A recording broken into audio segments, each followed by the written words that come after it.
4 years, 328 days of war. The official declaration was received and posted at 7 o'clock. For a minute, the big crowd stood silent. Then a cheer broke. It wasn't a cheer for the war, but for the King, for Britain, and for victory.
Lads, you're wanted.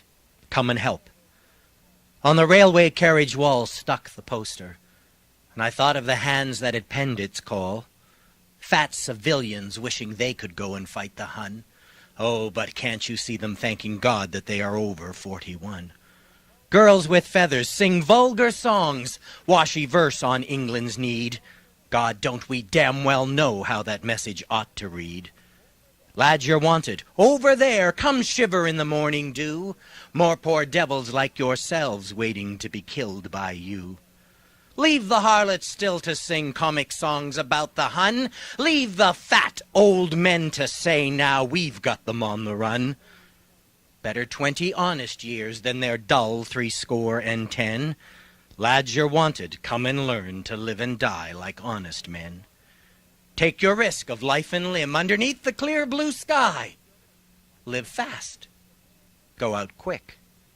Lads, you're wanted. Come and die. Montreal, Quebec, August the 15th, 1914. I call for volunteers. Volunteers, mark you. I have insisted that it should be a purely volunteer contingent. Not a man will be accepted or leave Canada but of his own free will. And not a married man shall go without the consent of his wife and family. I have no fears as to the result of this war. If the millions in Germany cannot be driven back by this first contingent, I feel sure I voice the sentiments of all Canadians when I say that if necessary, 10, 20, 30 or more contingents will follow. We are determined that the tyrant's heel shall never grind down the people of Canada.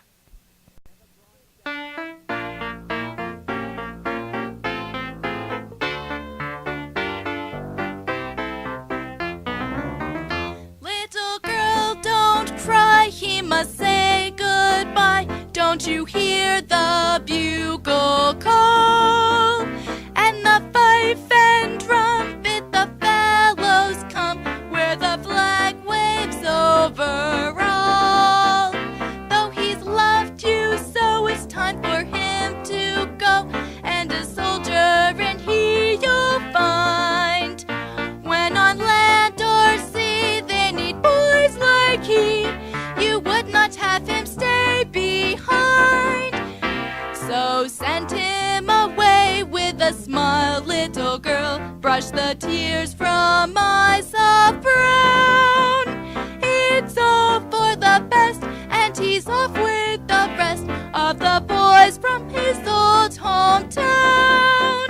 It may be forever you part, little girl, and it may be for only a while.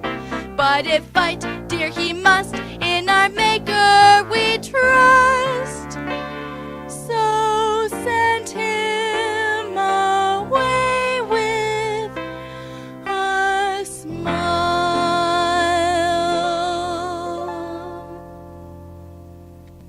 grub on the Saxonia was hell.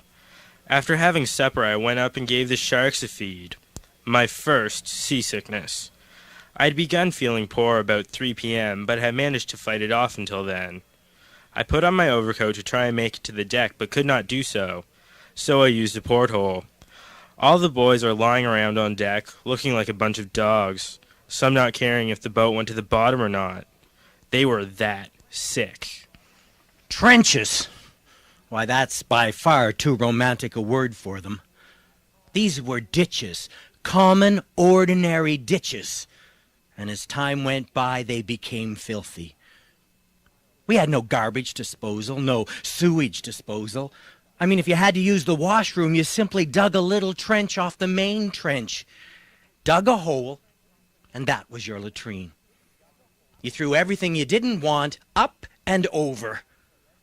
And if you stood at a place where with powerful binoculars you could see these trenches, you saw this strange line of garbage wandering uphill and down dale for as far as the eye can see. And in this filth, men lived.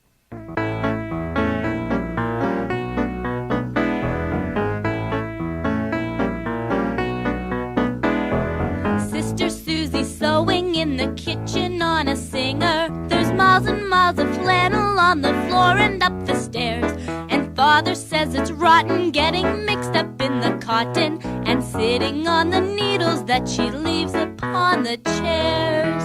And should you knock at our street door, Ma whispers, come inside. And if you ask where Susie is, she says with loving pride, Sister Susie sewing shirts for soldiers. Such skills at sewing shirts our shy young Sister Susie shows. Some soldiers send epistles, say they'd sooner sleep in thistles than the saucy soft short shirts for soldiers Sister Susie sews. Sister Susie sewing shirts for soldiers. Such skills at sewing shirts our shy young Sister Susie shows. Some soldiers send epistles, say they'd sooner sleep in thistles than the saucy soft short shirts for soldiers Sister Susie sews. Sister Susie sewing shirts for soldiers. Such skills at sewing shirts our shy young Sister Susie shows. Some soldiers send epistles, say they'd sooner sleep in thistles than the saucy soft short shirts for soldiers Sister Susie sews. No writer can describe a battle, and he who says that he does not feel nervous when ordered to charge brags. After Termonde and Louvain, we scattered and rode precipitately here and there, trying to reach Brussels. We chummed up, and as our horses were quite done in, we decided to dismount and rest. We hid behind a thick hedge. After some rest, and while discussing our next move, we noticed a faint light down the vale. We immediately made for this light. We arrived at a house, front door open, windows shattered, roof nearly off. There was no one to be seen. We went in the cellar and there found what was hardly believable. 3 creatures, one partially dressed, dead, and leaning against a wall. A child clinging to her. Another woman beside them, quite unconscious. We were debating what to do for the child when we were surprised by the entry of 2 Germans. And then began a strife impossible to describe. The intruders were overcome and killed. When we calmed down a bit, we were horrified to find that the child's head had been beaten to a pulp and the second woman dead. We covered the poor creatures as best we could, and since we could do no more, we decided to rest. We found plenty of bread, dry fish, pickles, and a few bottles of beer.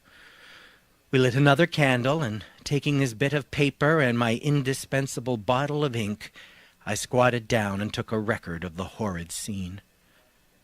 Don't be too severe on my artistic attempts, for I am out of it. It is, as I saw it. God help me.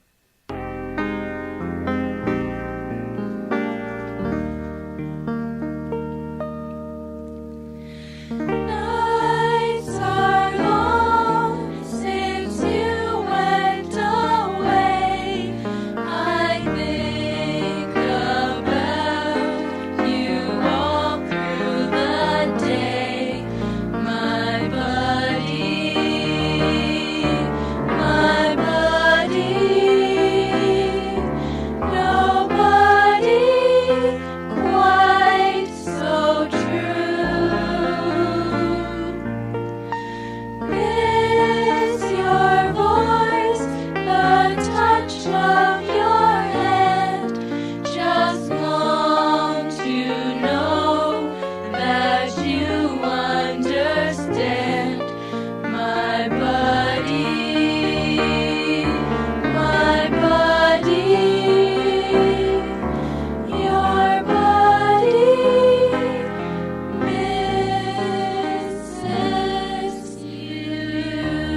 Every November the 11th, my wife shines my medals, I dress myself up, and we go to the cenotaph and take part in the service.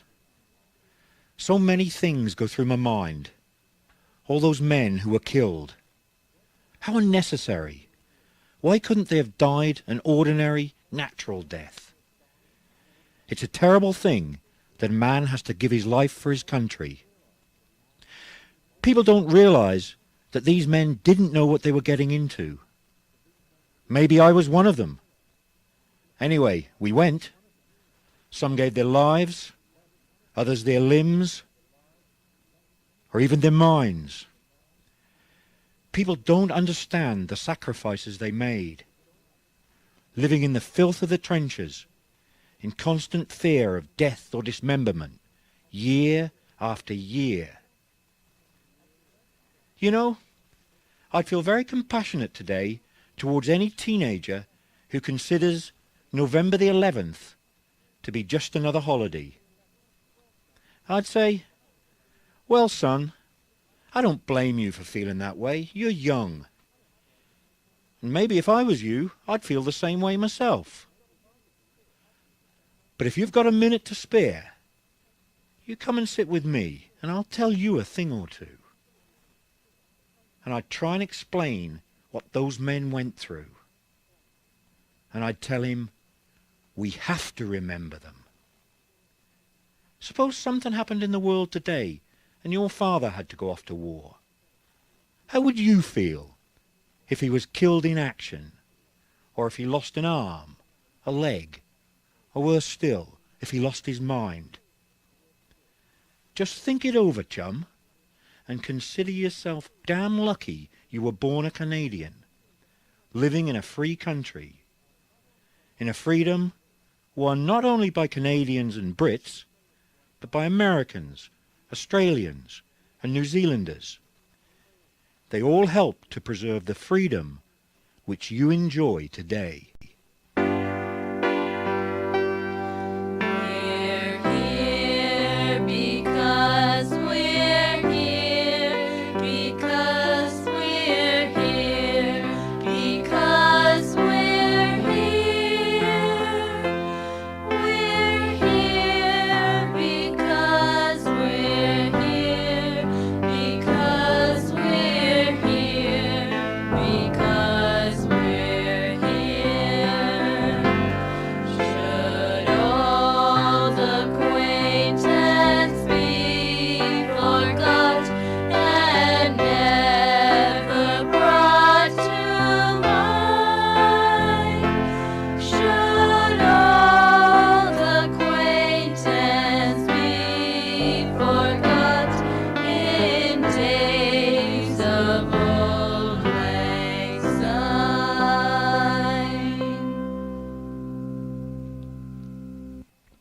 Did you have to fight the cockroaches, Nan? And when they brought the telegram of Mark's heroic death at Mons, did you thank Madame for the 5 shillings, making sure that the fender gleamed, even as you cried your love goodbye? Were those years hard, Nan?